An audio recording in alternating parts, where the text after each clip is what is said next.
Well, hi everyone. Thanks very much for joining us today for this live session. My name is Adam Pierce, and I'm the CEO at Blend Commerce Shopify agency.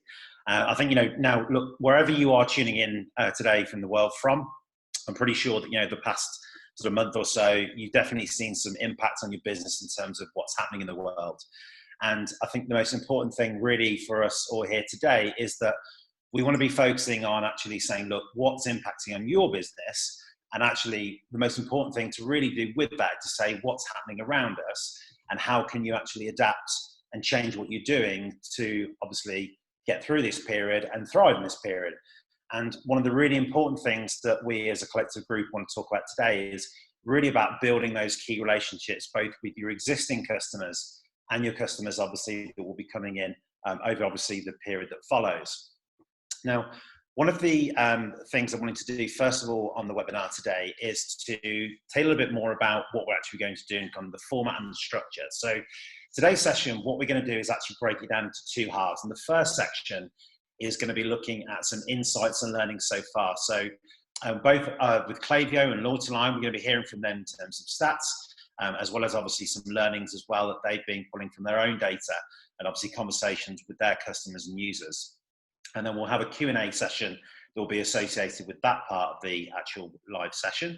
And then what we're then going to move into is moving into tips. So looking at more of the practical ways about how you can implement changes or implement things into your business that are going to help you to adapt your marketing strategy. And again, with that session, what we'll do is we'll have a Q&A at the end of that part too. Now, I think the really important thing today, guys, is to really just say, look, the strength of these webinars really is on the questions that are asked, and I would really actively encourage you all to ask any questions into the chat pane. What we'll then do is endeavour to answer as many questions as we possibly can, and if we don't get the opportunity to answer all those questions, what we will do then is that we will try and answer those afterwards and send those out via email. So I think probably the best thing to do at this point is to ask our presenters to introduce themselves. So first and foremost, Joe, could I hand over to you? Yes. Nice to meet everyone. Thank you for joining us. Joe McCarthy here from the Klaviyo marketing team. Klaviyo is a growth marketing platform. As many of you know, we'll be talking more about that later, but we've been pulling together some really amazing insights that we're really excited to share with you all today. Fantastic. Thanks, Joe. And what I'd also like to do now is to introduce Fiona. Fiona, hi. Hi, Adam. And just to echo Joe, thank you, everybody, for joining us today. I'm Fiona. I'm Head of Marketing here at LoyaltyLion. We are a data-driven loyalty and engagement platform working with merchants around the world. Been in marketing a long time, but I can safely say this is my first pandemic. So I've been learning a lot very quickly, as I'm sure all of you have as well. Excellent. Okay, guys. Well, great. Let's get started. So, Joe, I'd actually like to hand over to you at this point. And I think you're going to kick off with giving some insights and learning some Klaviyo. Perfect. Thank you.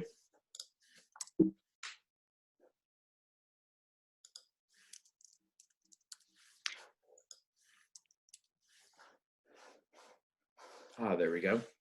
So as everyone knows, the headlines have really dramatically changed over the last month. It's something that I think is impacting everyone's daily lives.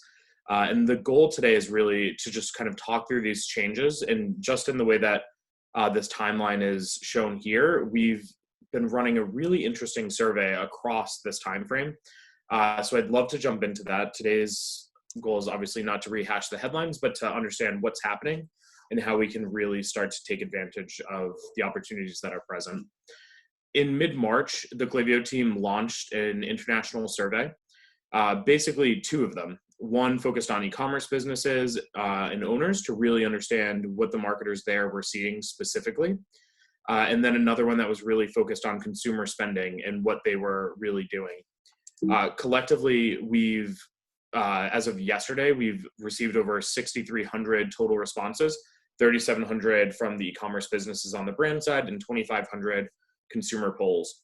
We're simultaneously layering that data with in-depth customer interviews that we're having to corroborate what we're seeing from the polls. And then we've simultaneously also pulled data from the Klaviyo side. So Klaviyo has 32,000 plus customers, and we're able to really dig into the insights and the sales trends that we're seeing there by vertical. There we go. Do you mind advancing the slide? Perfect. So trends to monitor. What's really happening out there in the space? At the start of our survey, we really were trying to understand what consumers were doing, where their mind was at. And what we found is that people have dramatically shifted to online, whether it's through necessity as a result of the lockdown, or the fact that they've not been able to find the products that they're looking for in stores if they're near stores that are still open. What you see here is that 58% of individuals polled said that they're spending more online, and 10.7% are saying that they're spending significantly more. That's approximately 70% of the population that has shifted online, which is really remarkable. Now, what's important to understand is what are they actually buying? What are they actually planning to spend on? And when we asked them this a few times throughout the course of the survey, what they've really told us right up front that they were looking to purchase things like food and beverage, health and fitness, office supplies, things to really start to change the dynamics of what they needed, things to make sure they felt safe at home, that they had all the things that they needed really to maintain this homebound lifestyle. Now, this slide here represents what they had bought in the last 2 weeks. So this is about 2 weeks into the lockdown period. And on the next slide, what you'll see is we asked individuals specifically what they were planning to actually spend on in the coming 2 weeks. And what we saw were that some of the same verticals popped. So food and beverage remained a very important item for them. And then we started to see more people planning to spend on health and fitness, beauty and cosmetics, and apparel and accessories. This really started to highlight a fairly key trend that we've been tracking and really seeing. There's been a big difference that's come through. And what we're seeing there is that consumers have self-selected into these two categories. There's essentials, things like food, paper products, cleaning products that were really necessary to feel safe in the pandemic. And then there was this category of new essentials. So things like pot and pans, as an example. With people home now, they're reinvesting in the actual homewares that they need to just have that better lifestyle. They're starting to follow academic pursuits or artistic pursuits. Toys and games has really been exploding from a result standpoint because children are home and parents need to keep them occupied as they're working and simultaneously maintain their academic education. Now, what's particularly interesting is we've followed this trend, and in so many ways, it's really following Maslow's hierarchy of needs. Our friends at Future Commerce actually put this together, and what you can see here is coming out of the gate with the pandemic, food and water were really important, but then we started to elevate and work through these other items to really sort of maintain the lifestyle that we had selected. It's been really interesting to track these results because it's a fairly clear trend. The consumer data that we've collected says that they're spending on these categories. The e-commerce data that we've collected says that the businesses that sell these items are seeing results. And when we've actually merged that with the Klaviyo sales data, we're seeing that new essentials is up sizably in comparison to earlier this year. What you can see here is fashion and apparel, jewelry and accessories and electronics. They fell into that yellow category. The dark blue category, the non-essentials. The teal is what represents new essentials, those categories we were just talking about. And you can see substantial sizable growth starting in mid-March when really all of the lockdown orders came into place. Now this is, as we mentioned, been very interesting to see. We were curious how this looked by actual vertical.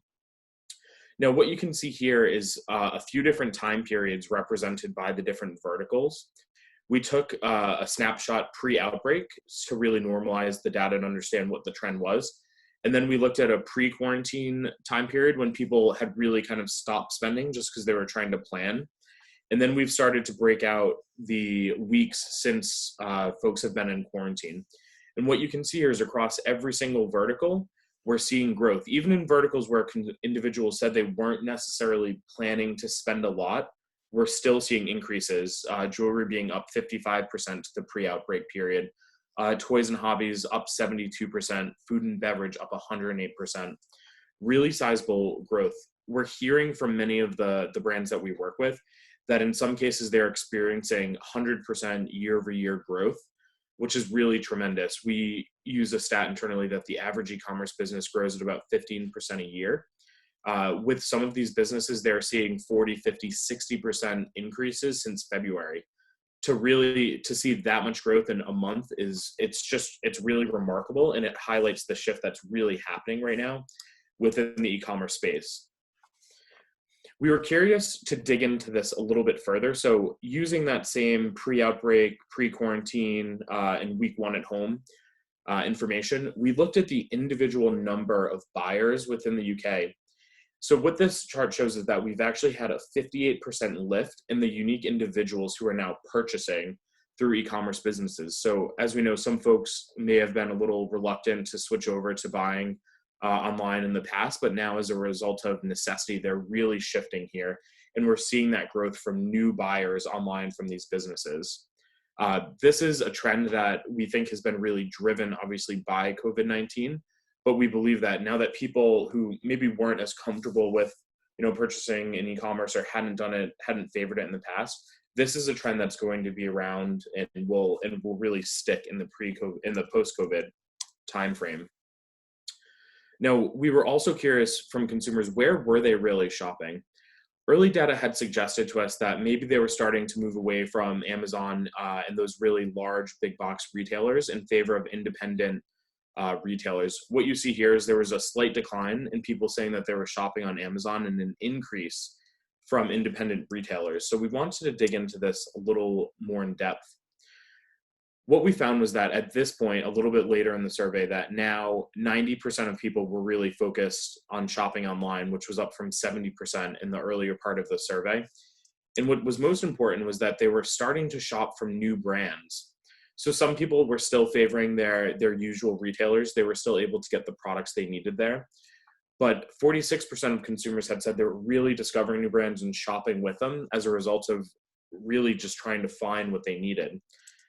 What we found was that when we asked consumers why they were discovering these new brands, why they were shopping with them, that 70% reported that product availability and free shipping was really the top reason. They were browsing a lot of sites looking for how they could get some of the products the fastest. But what that really highlighted was this huge opportunity for brands to start to build new relationships and to engage with new individuals who are coming to their site in some cases for the first time. And I think that this is a really important finding to sort of walk away with and maintain, is that truly product availability and free shipping are really key decision-making factors now. Now, I know that was a lot of data. Adam, I'll turn it back over to you, and I know there will be some questions later, but we're happy to go through them. Excellent. Thanks, Jay. Yes, some really interesting insights, and I know there will be some questions to go through. So, yeah, fantastic. Okay, wonderful. So at this point then, I'd like to switch over to Fiona. And Fiona is going to give us some insights from LoyaltyLion and slightly, I guess, sort of approaching it from a slightly different angle. But Fiona, if you'd like to take the lead, that'd be great. Yeah, absolutely. So pretty tough act to follow there, Joe. I'm actually going to have to watch that back and redigest all of that. There was a lot there. At LoyaltyLion, we wanted to look at something slightly different, but very related, which was how did loyalty and customer behavior from your existing customers change over the period? So in terms of a methodology, don't need that. We've looked at the same cohort of around 600 or so stores, and we've tracked them over a 5-week period initially.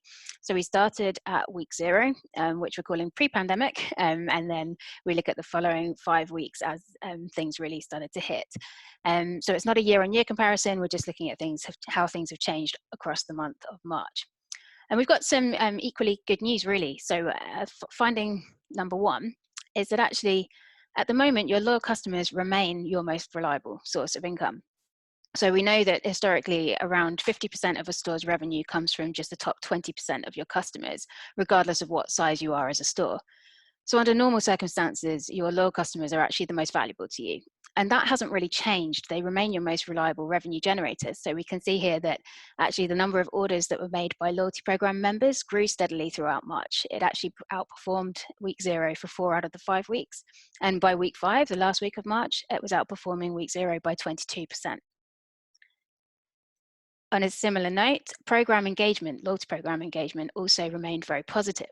So the number of loyalty points that customers earned did fall in the 2nd week of March. To be honest, I think most things in e-commerce may have fallen at that point. But then we saw a really steady recovery week by week, and actually points earned ended 5% higher than week 0. A similar pattern for points redeemed. It was impacted slightly less, but the pattern was very similar, and that actually recovered to 11% higher than week 0. So you can see that although there was a definite knock in consumer confidence, loyal customers did continue to engage, they continued to order, and actually, most excitingly, they continued to make the most of their points balance and redeem more points. Our second finding was all about customer lifetime value. So late last year, we surveyed all of our merchants to see what they said their biggest challenge was in e-commerce, and the vast majority came back with customer lifetime value as number one. So it's interesting to see that, unfortunately, average order value did fall throughout March for both guests and program members. Now, that could be a natural response to the pandemic, but it could also actually be that a lot of stores were offering discounts or sales as the immediate response. But the good news is that although the average order value of your loyalty program members did fall, it still remained between 20 and 30% higher than your non-members, which is quite a significant amount. So obviously lifetime value is not just about average order value, it's about repeat purchase rates too. There's no real telling whether the time between purchase is going to change with this pandemic, but I think we probably can assume that it might lengthen, and to allow for that, you really need to keep your average order values as high as possible. And lifetime value is a good way of doing that because you can segment your customer base, figure out who's your most valuable and who will drive the biggest returns.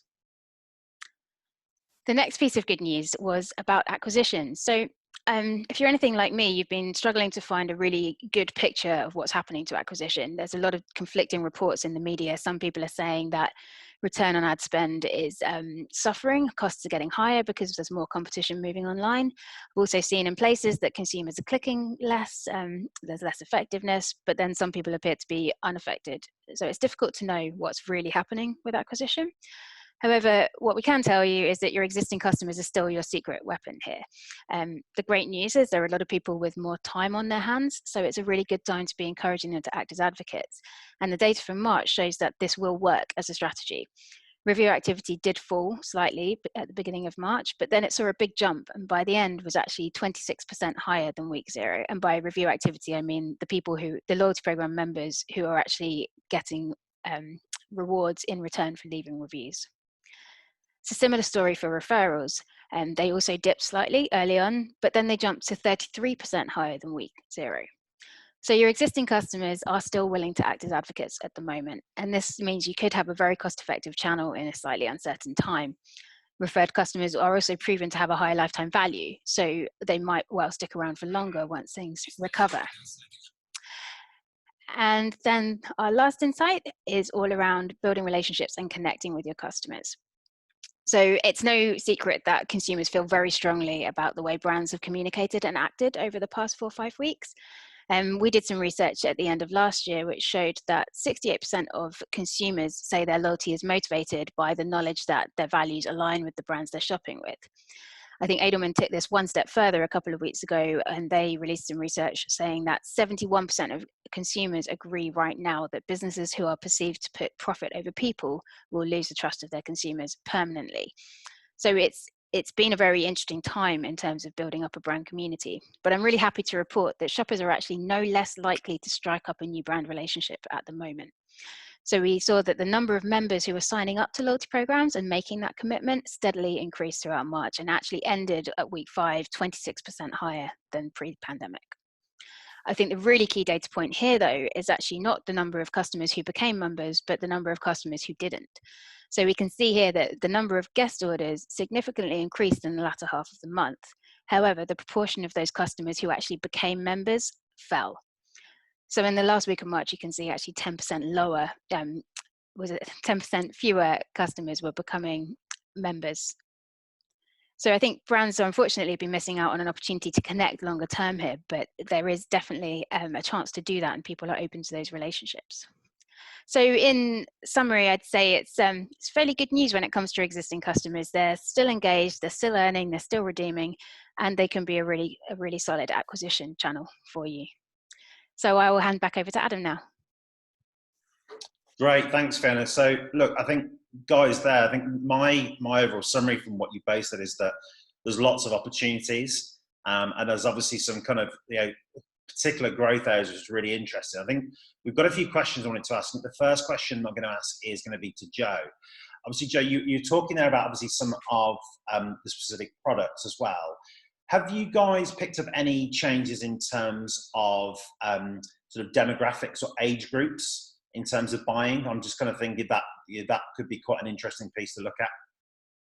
It is, yeah. We've cut the data a few different ways, both by age, location, demographic. What we've seen, by vertical, there's some really interesting trends. For example, technology, which was one area where people had initially said they weren't necessarily planning to spend. We've actually seen quite a bit of spending later in the survey in that category. Specifically for millennials, for those under the age of 45, we're actually seeing that they're citing that it's become sort of an impulse purchase. Some saying that it's the result of just needing to stay occupied while they're at home, or really just out of boredom. Others are saying that it's the result of a recent furlough or a job loss, where they now need this technology to sort of help assist them in everything that they're doing, from governmental paperwork to starting to look for a new job, things of that nature. Interestingly, in the health and beauty space, we've seen a lot of men actually citing that they're trying new regimens at home.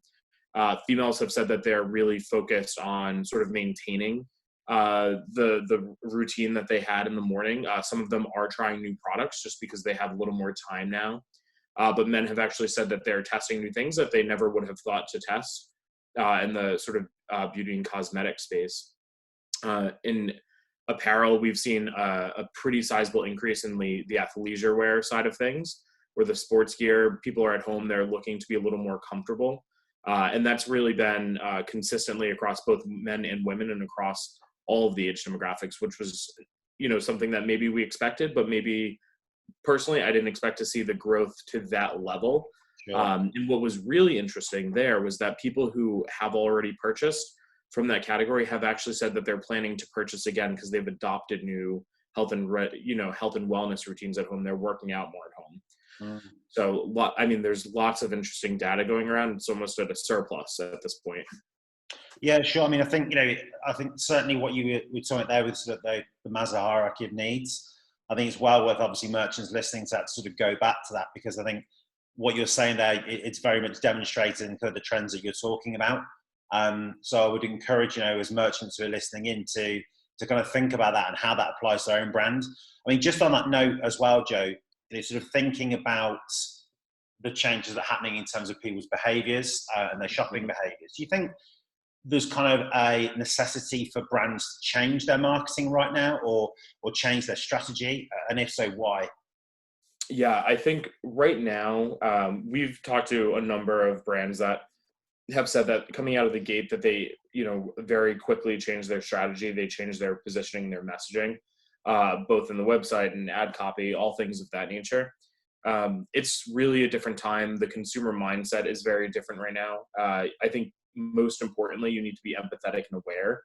A message that was okay to use, 8 weeks back is likely, there's certain ones that maybe just not be the best fit at the moment, depending how your brand is positioned. So things that were working before, they can still work, but everything requires a little bit of tweaking, a little bit of optimization.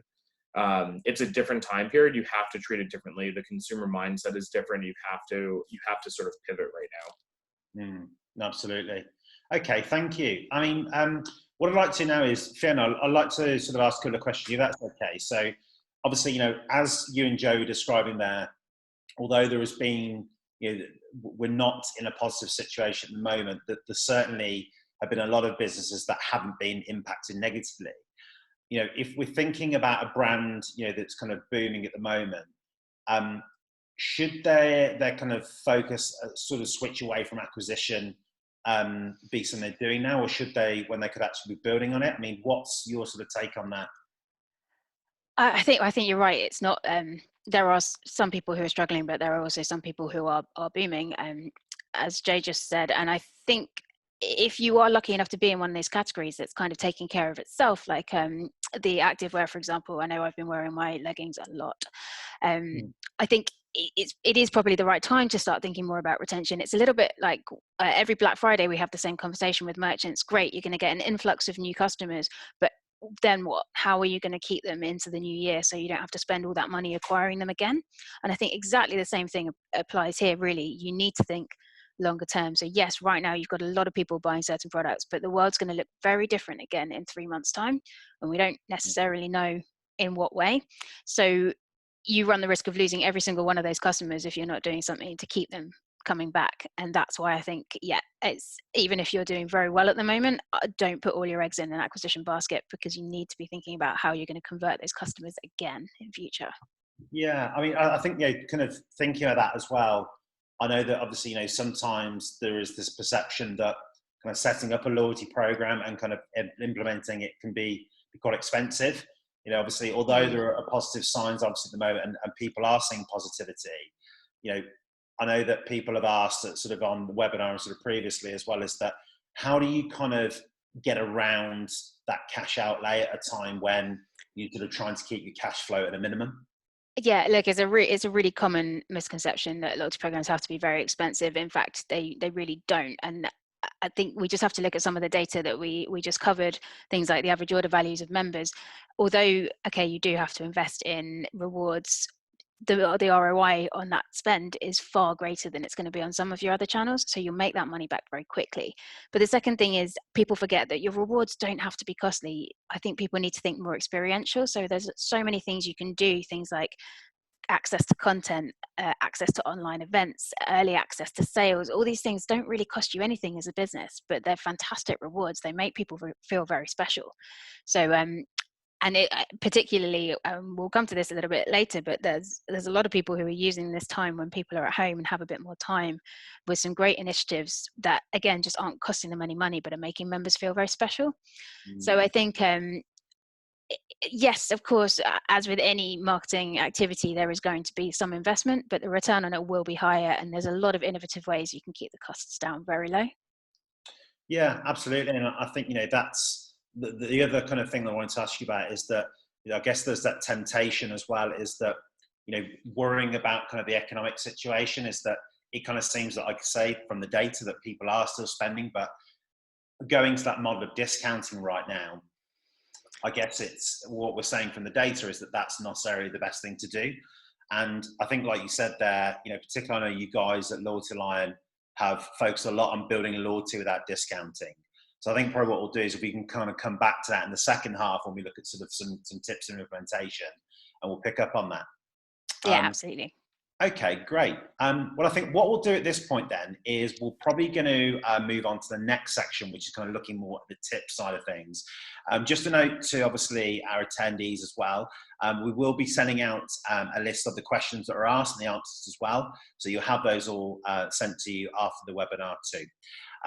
Okay, great. Well, look, thanks, Joe and Fiona. Let's move on to the next section then. So, Joe, if you could take us through some tips and some sort of practical implementation now. Definitely. So a few trends from the Klaviyo side that are really what we're seeing working and what to do next. So first and foremost, you've spent a ton of time building a community of loyalists and people that love your brand. One important item is to really make sure that you're highlighting ways that you plan to give back. This particular example is brought to you by Spoke London, who is a menswear brand. They're doing a really phenomenal program right now. One of their team members' fathers went back. He was a retired doctor, and he went back to the front lines to really help the NHS just with the volume of everything going on.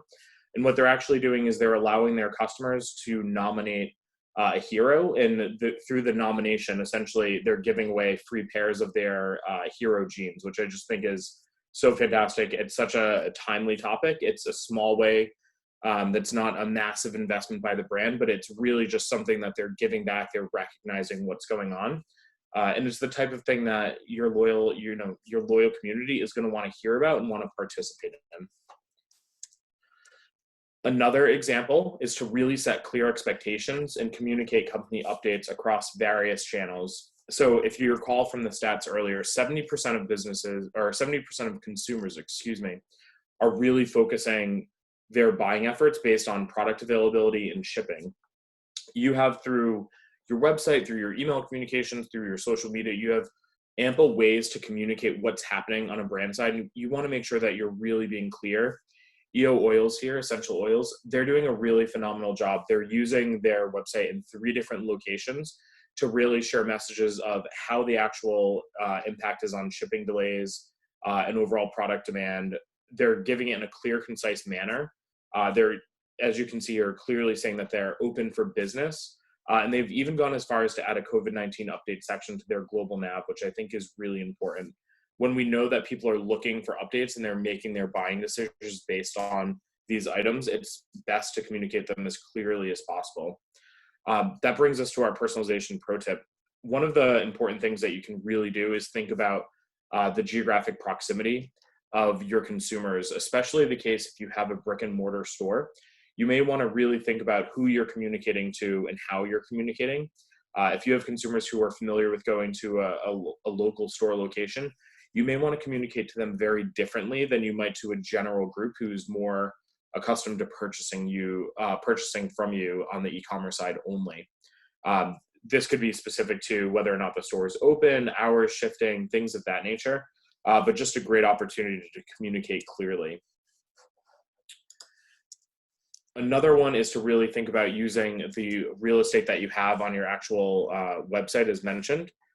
So if we think about pop-ups and whatnot, a great way to just really simply communicate this very clear, very easily on the website. It doesn't take too much time to set up, and it's just a great opportunity to make sure. If you are running free shipping, for example, great place to put that message because people are really making their decisions based off of those offers right now.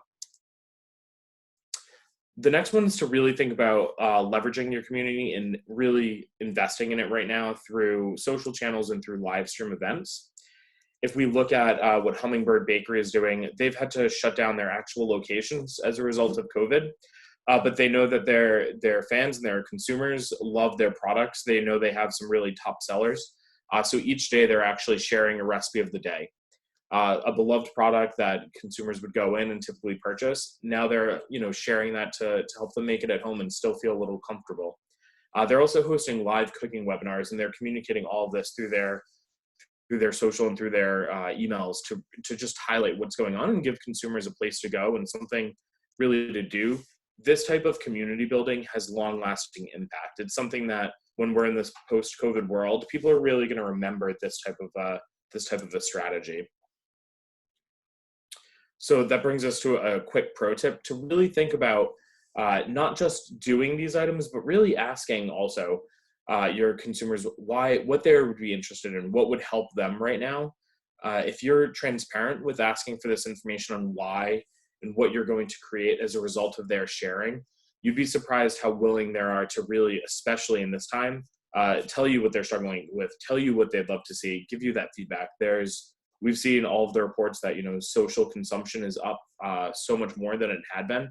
Now they're really looking for this type of engagement. It's the best time to ask them what they want so you can really cater what you're delivering. And then the next one is to really think about what you're doing. Run-of-the-mill marketing doesn't work in these uncertain times. So really taking a deep look at your editorial calendar now is sort of the time to embrace this new normal and to really think about it a little bit differently. This is a great example from Marine Layer, who is based in San Francisco. They're an apparel brand. They did a really great series of emails where they're talking about this work from home dress code. That's really all about being comfortable, adapting to your surroundings. But they did it in a really tasteful way it's tied into what's going on with COVID-19. But it's not, it's very empathetic to the situation. And I think that that's particularly important to note. So this, more than any time, great time to offer a BOGO type of offer. So you do have your existing loyal purchasers, and you do also have some new purchasers coming through. Now might be the time to actually share a great message about a great set of top products, allowing someone to sort of either purchase for a friend or share an offer with a friend. With so many people out there discovering new brands and looking for new products in the e-commerce space, leveraging your existing customers is a great way to think about how to drive even more folks into your loyal consumer base. And then really thinking about updating subscribers. As we mentioned, product availability and free shipping being really key. Now is the time to really focus on back in stock alerts and just clear, transparent communication. This example is from Who Gives a Crap. They're a toilet paper brand. As you can imagine, with everything going on, there was a run on paper goods, toilet paper specifically. They actually sold out fairly early in the COVID-19 pandemic. And ever since then, they've been really communicating that they, in lieu of actually having the product, provide your email, we'll keep you up to date on when we do have it. And rather than just collecting it once, they're sending periodic communications, just sharing like, yes, we're still not in, but here's an update on when you might be able to expect it. And then they're also really leveraging some fun content to just kind of keep people engaged and keep them coming back and just aware of their brand, even though they don't necessarily have the product to ship right now. And that transparent communication is going to be something that's really key. And I think that brings us really to the end of our pro tips. Great, thank you, Joe. Lots of very practical examples there, so that's great, thank you. Fiona, could I hand over to you? Yeah, absolutely. So I think we'll be echoing some of what Joe's already said, but in terms of our first pro tip, ties into one of the findings we had earlier, but there just is no better time than now to be encouraging member signups. You need to be giving guests good reasons to come back to your store again. And lots of people do this as part of their program anyway, but I wanted to share one of my favorite examples at the moment, which is from an underwear brand, Lively. So they've actually increased the number of points that they're offering to incentivize somebody to create an account. They've put it up from 100 to 200.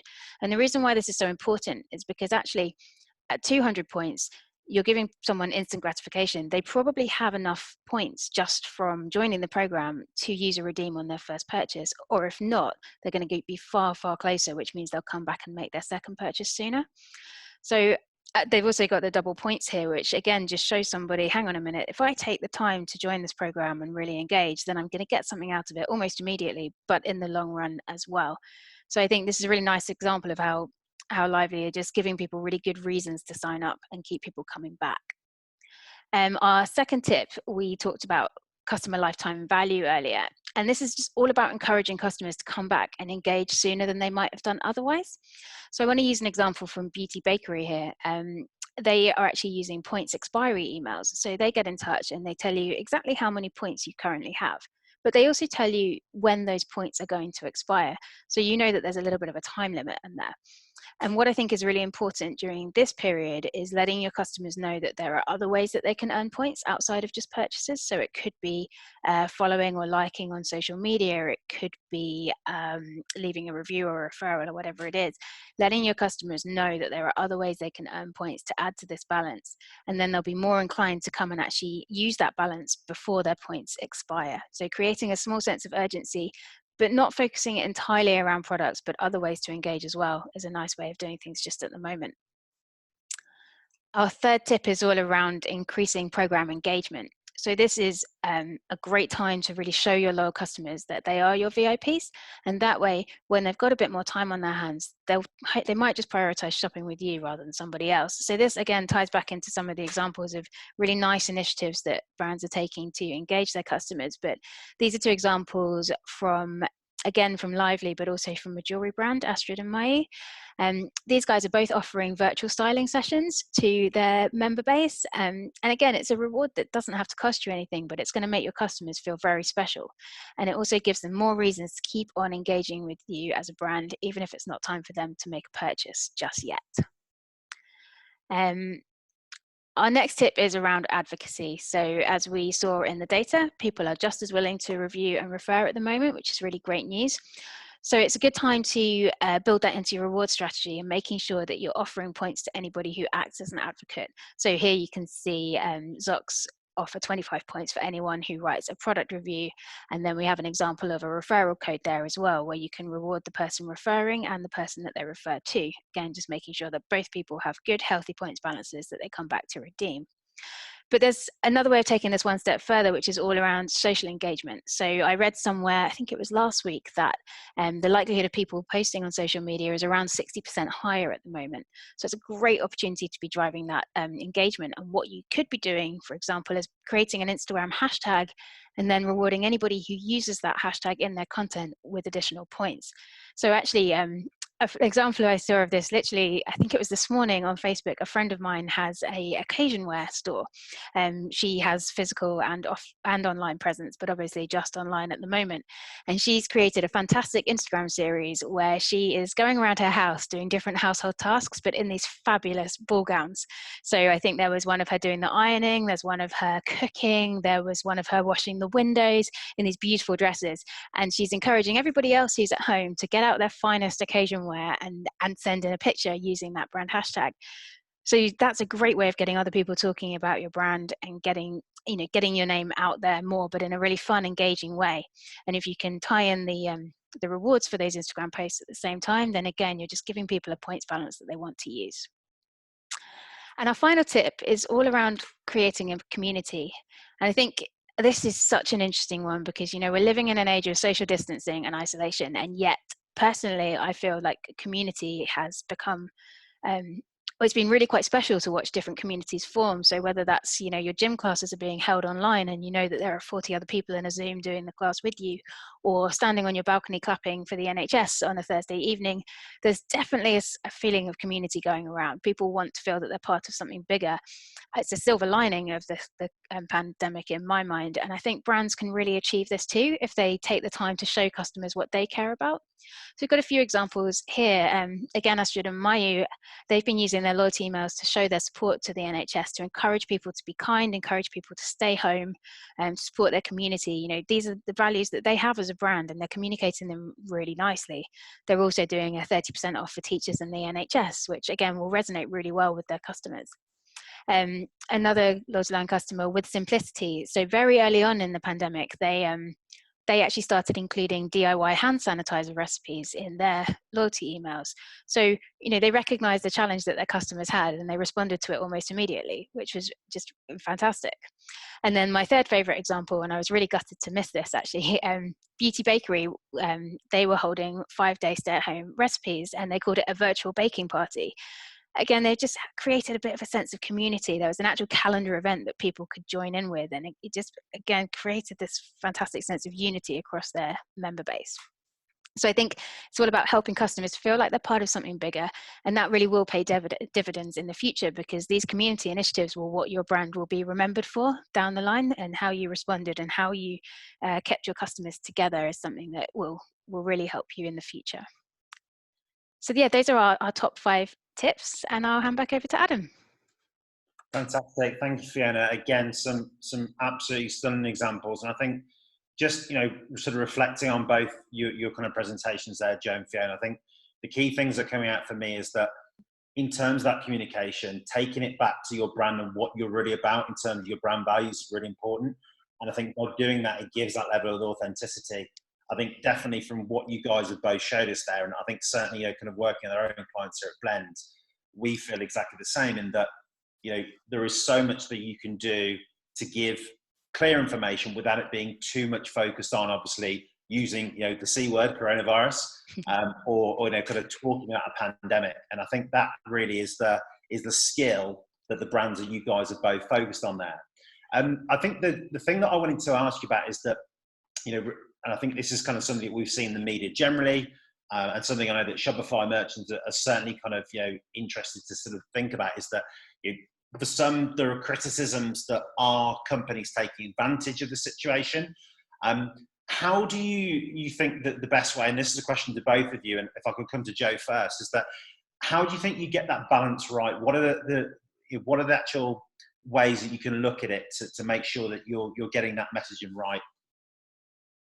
Yeah, I think the most important thing I would say is start by going through what's existing communications that are going out, and just making sure that those are sort of adapted and adjusted. Marketing automations, social posts, ads that have been running. It's been really remarkable to me to see the volume of brands who so quickly made changes, but also some that haven't thought or haven't had the time potentially to go back through and adjust their ongoing ads or their ongoing automations. There can be some things lurking there that don't feel right now. The biggest thing is from our perspective, we're not suggesting like a drastic change in your strategy. We're just really suggesting to be aware, to make sure you're being empathetic. to think through the pain points of customers right now, of the buying behavior that they're going through. It doesn't, if you've never typically been a brand that is communicating and emailing with your customers on a daily basis, now might not be the time to start doing that. You should really stay sort of true to your own best practices, but make sure that the way you've been communicating is the same in cadence, but the actual like content, the tone is really sort of adjusted right now. I think a great example that you called out is avoiding, the C word in the actual communications. We've seen a few brands actually use COVID-19 or coronavirus as a discount code. So we'd really say if that's not typically it's a great example of if that is your brand tone and you're sort of a little bit edgy in that way, maybe that works for you. But if you're not that type of a brand and that's not how you typically communicate, now might not be the time to try something like that. We saw quite a bit of fallout for those types of items. So it's really just taking a hard look at how you typically do it and adjusting accordingly, not dramatically sort of shifting how you've done things. Does that make sense? Yeah, definitely. And I think that's the thing. And it's, we're talking, aren't we, about sort of relationships and building those relationships with customers. I think changing that kind of persona and that personality of the brand very rapidly right now, like you say, is a very confusing thing for customers to see. I think just on that point as well you're making there, Joe, I know that you guys at Klaviyo put out a really great article about how to be a human marketer. And I'd certainly recommend, if you listen to this webinar, take a look at that blog because there are some really great examples that the guys at Klaviyo put together there. So yeah, that's great. Thank you, Joe. Fiona, could I ask the same question to you? So sort of, in terms of getting that sort of balance right, what's your sort of feelings on that from a LoyaltyLion perspective, from a loyalty program point of view? Yeah, I think it's a great question. And actually, just to go back to what Joe was saying, we saw quite a few people using stay home as discount codes and things like that. It's almost just the flip side of that coin. I think the important thing is to not be a one-hit wonder on this. So if you have a message, a stance, or a cause that you're supporting, or any of those things, it needs to be something that you follow through. One email out or one charity donation or anything like that is probably going to do you slightly more damage than it will good in the long term. I think you need to be thinking about how you build it into everything. So lots of people use their welcome emails for a loyalty program to share what they believe in as a brand. So make sure it's upfront and center in those emails, but then also in your post-purchase emails, in all those other ones as well. And then think about building it into your points or reward structure. So we've got some brands that are doing really interesting things with things that they know that their customers are passionate and care about. For example, one of our pet supply brands, instead of using your rewards to get money off your next purchase, you can make a donation to an animal, a dog home shelter even. You can send some knitted booties to dogs, those kinds of things. And I think building, if you are to get the balance right, you need to show that you're committed to something, and building it into your sort of ongoing strategy is a really important way to do that. Yeah, excellent. And I think like you say, sort of not sort of flipping from one thing to the next thing to the next thing. It's that, sort of now is not the time to be kind of be testing those different types of marketing messages. So I think they're really sage advice there. And I think, sorry, just to jump back in, I think it has to tie into your brand in some way. Most people have a brand story that they've decided on over time. And if the messaging you put out here has to tie into that. There's no point coming up with something completely separate just because of the circumstances. You'll see far more traction in terms of building a community if you have sort of really thought it through and you're making sure that it aligns with what you believe in and what you stand for as a brand. Excellent, thank you. Okay, well, I mean, the other question that we've had kind of coming through, and one I know that we've been focusing quite a lot is thinking about those businesses that have sort of prior to this situation been doing some of their business online, but obviously a lot of it through a brick and mortar or physical business. There's been a lot of talk of sort of omni-channel sales and marketing, but when it kind of comes to traditionally offline brands that are coming online, we had a lot of stuff in the press about how some of the big retailers in the UK have had to kind of shut down their e-commerce stores. There's sort of feels like an opportunity for those smaller brands who are traditionally offline. What are your tips sort of individually? And Joe, again, I can come to you first. And how do you kind of coach customers through your email marketing about how to shop online? Yeah, I think we're definitely seeing, a major trend in this space with people moving from brick and mortar over. I think first and foremost, making sure that you have your uh, most important automation set up. So things like your welcome flow, for example. You're now kind of entering a new arena. You're starting to build relationships with individuals online, making sure that as they actually come to your site, you're capturing actual email addresses there. You're asking customers to share that information and to opt into communications with you. And then once they do, as you start to build your marketing list, making sure that you're sending them a really nice welcome message that's on brand, that's specific to who you are, it's specific to your tone. That's the best way to start building relationships. And then to make sure that quickly thereafter, you have your automations like your abandoned cart, your birthday automations, your things that are going to make you, dollars overnight while you're sort of not, they're not a campaign. They're occurring as a result of an individual's behavior, and you're really reacting to those behaviors. That's really important. Making sure that you're personalizing your messages now more than ever. People are looking to connect with brands. We have so many consumers are out there discovering new brands, as we saw in the data, that it's time to make sure that when they do discover you, you're just giving them a really great one-to-one experience that makes it feel like you actually understand them, that through the communications they're getting, it really stands out who you are as a brand and how you understand that consumer. The worst thing that you could be doing right now is sort of like the one-time fits all messaging. It's not going to work right now. You really should focus on building those relationships and nurturing them. Fantastic. And I think, Fiona, just again, sort of the same question to you, but I think my point of view from a loyalty program point of view, do you think that kind of those brands that are, in that position where they're moving more online or have moved completely from brick and mortar online, when they're thinking about a loyalty program, do you think that they need to try and sort of replicate a traditional in-store loyalty scheme? Or is it about kind of showing them that there is something different and more beneficial about being online? What's sort of your take on that? I think it's really interesting the language you use there, actually replicating traditional experience. I think the people that are still shopping offline, what they want is somebody to help them, somebody to signpost them, tell them where they need to be going to look for things, tell them, oh, you've got this many stamps on your card or whatever, did you know you get this reward? I think that's what we get in store, is a really good salesperson experience, and that's what really the loyalty experience that needs to be replicated online. So if you are making that transition, it's about communication and signposting. So it should be making sure that your loyalty program is really embedded in your site. It's easy for customers to get to it, and it shows them on a page really clearly what their points are worth and how to redeem them. People need instructions. I can't tell you how many loyalty programs I've just left in the dust because I don't understand how to use them. It's just too complicated to actually use my points. So I think that signposting and communication that we value so much in store absolutely needs to be replicated online. And then just the ongoing communication. So we saw some really nice examples. Waterdrop springs to mind.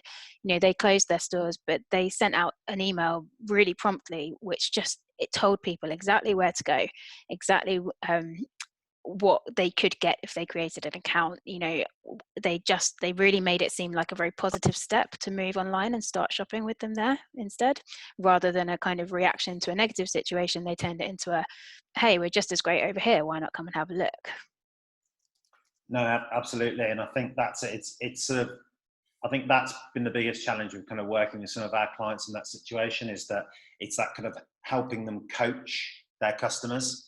And particularly that hand-holding, and like you say, they're being helpful is really important. I mean, the thing that I also wanted to think about is obviously, we've got the situation at the moment. Obviously, no one's got a crystal ball to sort of imagine what is going to happen. But I just kind of wondered, kind of thinking further on the line, from an e-commerce store owner's point of view, another major thing that will come up obviously eventually is Black Friday, Cyber Monday. So, Joe, from your angle, what's your kind of thoughts on how Black Friday, Cyber Monday will be affected this year?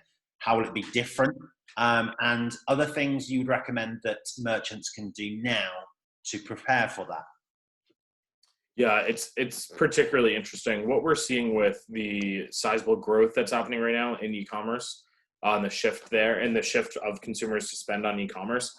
Some businesses are actually having record-breaking days that rival or surpass their Black Friday and Cyber Monday.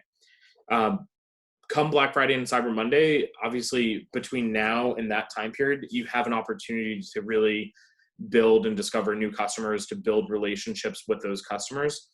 What we've seen through our analysis of previous Black Friday and Cyber Mondays is that with customers that you've built a relationship with already, your average order value is typically higher from those customers. So now is the time to really sort of build and nurture them, give them great content, give them great specials, treat your VIPs as you should be in anticipation of Black Friday and Cyber Monday. Based on all of the growth that we're seeing, much of it's come through necessity of lockdown. It's going to be a lasting trend. People who were reluctant to maybe shop online or hadn't discovered brands, they're going to continue to shop online now. Maybe some will go back to brick and mortar, but there's still going to be a big influx of online shopping. And I think what we're going to see is a really sizable Black Friday Monday with a pretty substantial growth compared to last year, specifically in the e-commerce space from this big shift that's happening.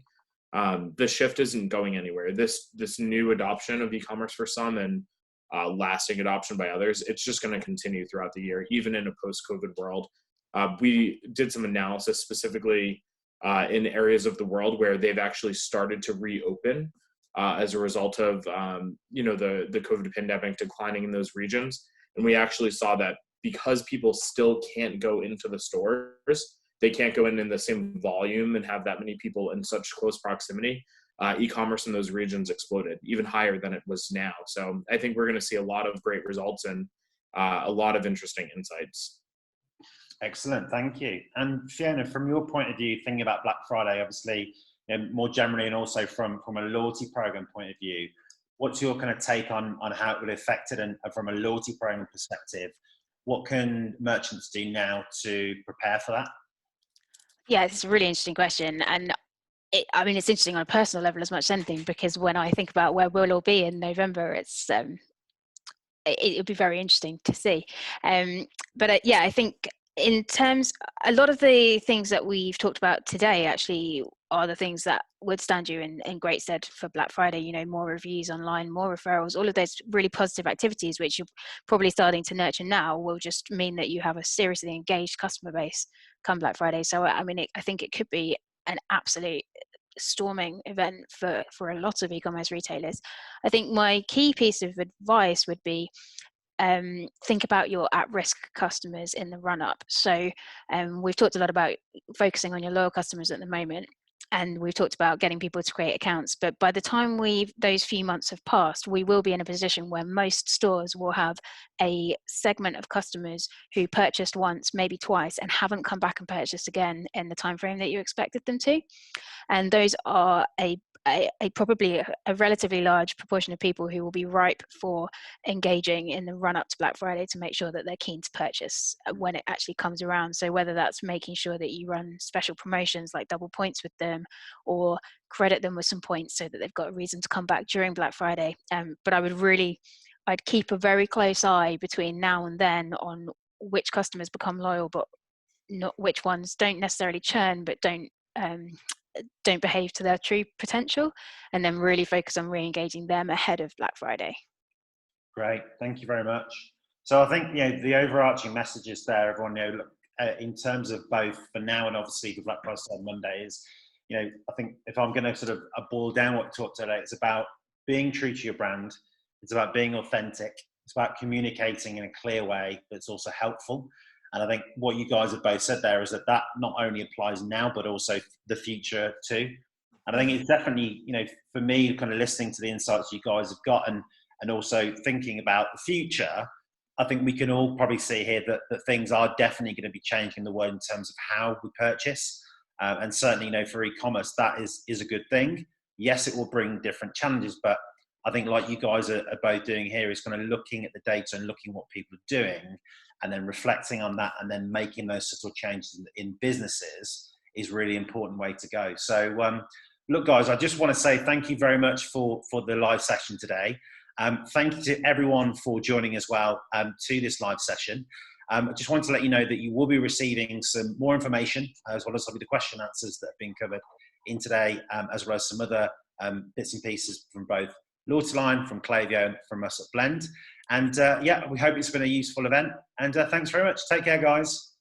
Thanks, everyone. Thanks, everyone.